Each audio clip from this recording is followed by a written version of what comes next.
How to block calls but not messages on iPhone. To get started, first of all go ahead and open up the Settings application on your iPhone. Once you're here, scroll down until you find and tap on Focus. On the focus screen, tap the plus icon in the top right corner to create a new focus profile.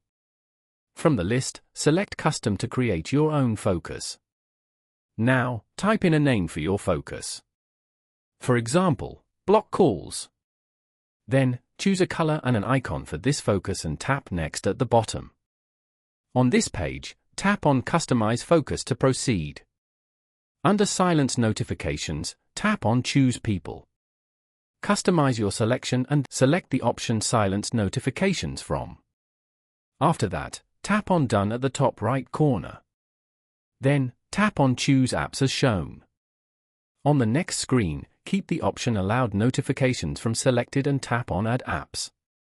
Here, search Messages and save it by tapping on Done at the top right corner. Following these steps, you can easily block calls but not messages on an iPhone.